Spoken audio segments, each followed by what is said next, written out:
Bonjour et bienvenue à tous dans cette nouvelle vidéo.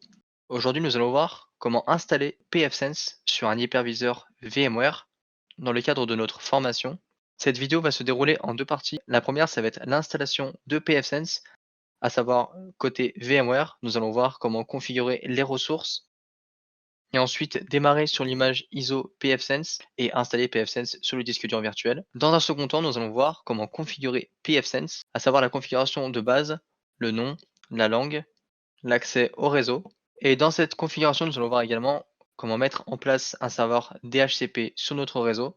On va voir également comment configurer la partie LAN et la partie WAN, c'est-à-dire que sur pfSense, il y aura deux cartes réseau. La première va aller sur notre réseau local, soit de chez nous, soit de votre box, soit de votre entreprise, et une deuxième carte réseau qui va communiquer avec le réseau interne de VMware. Et sur toutes nos machines, nous allons mettre cette carte réseau qui va aller directement sur le pfSense. C'est parti, nous allons aller dans machine virtuelle. On clique sur créer une machine virtuelle. On clique sur suivant. Nous allons donner un nom à notre machine. La compatibilité, on laisse par défaut puisque c'est la machine virtuelle en version 7 et notre hyperviseur est en version 7. Cela est intéressant dans le cadre où il y a des hyperviseurs en version 6 et qu'on souhaite transférer des VM entre plusieurs hyperviseurs avec des versions différentes. On va aller dans famille de systèmes d'exploitation. On clique sur autre. pfSense étant sous FreeBSD, ici il faut mettre FreeBSD 13, mais dans certains cas, comme le mien, lorsqu'on démarre pfSense, il ne détecte pas le disque dur, on va mettre alors autre. On choisit l'emplacement où va être la machine virtuelle et ses données. Arrivé à cette étape, pfSense utilisant très peu de ressources, on va lui allouer que un CPU. Au niveau des mémoires, on va lui mettre 1 Go de RAM.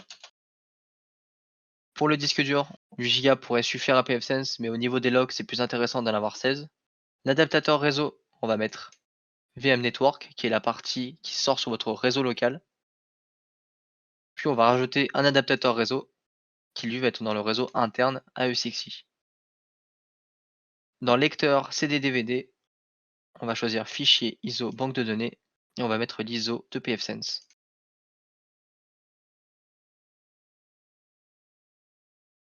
Il n'y a pas besoin de toucher aux options de la VM. On clique sur suivant. Là, on va voir le résumé de notre paramétrage. On peut cliquer sur terminer. La machine a bien été créée. Pour y accéder, on vient cliquer dessus. On clique sur le bouton play. Et là, ça va démarrer la machine.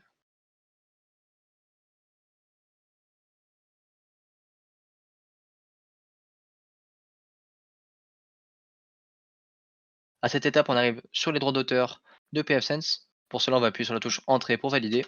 On choisit Installation de pfSense. Là, il faut choisir la langue du clavier. On descend jusqu'à trouver France. On appuie sur Entrée. Là, il nous demande de tester les touches du clavier français. On appuie sur OK. On voit bien qu'en bas à gauche, la langue français a bien été sélectionnée. On va venir valider pour confirmer la langue du clavier français. Ici, ça va être le partitionnement du disque dur. Pour notre cas, on va laisser tout en automatique. Là, ça va être la configuration du mode ZFS. On laisse tout par défaut et on valide. À ce niveau, ça va nous permettre de savoir si on souhaite mettre de la redondance ou du RAID. Pour notre cas, on va pas en avoir besoin. On peut valider. Là, il nous détecte bien le disque dur. On appuie sur la touche espace, puis on valide. Là, il faut confirmer qu'il va bien reformater et effacer toute la partition. On appuie sur Tab et on appuie sur la touche Entrée.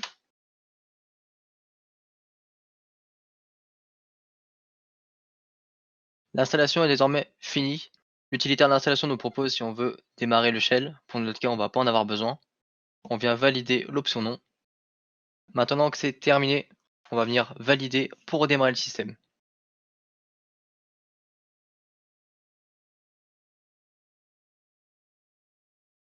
pfSense est désormais installé. Là, on peut voir la configuration réseau côté WAN, donc sur votre réseau local, et la partie LAN qui est notre réseau interne. Si vous avez un PC sur votre réseau local, il faudra y accéder depuis l'adresse IP WAN. Et si vous avez comme moi une machine virtuelle avec soit une carte réseau qui se connecte dans le réseau interne ou avec les 2 cartes réseau, une qui va sur le réseau externe et l'autre interne à VMware, alors on pourra saisir l'adresse IP LAN pour configurer le pfSense. Pour quitter VMware, on vient appuyer sur la touche échappe, puis on ferme la fenêtre. L'installation de pfSense est désormais terminée. Merci à tous d'avoir suivi cette vidéo et on se retrouve pour une prochaine vidéo. À bientôt.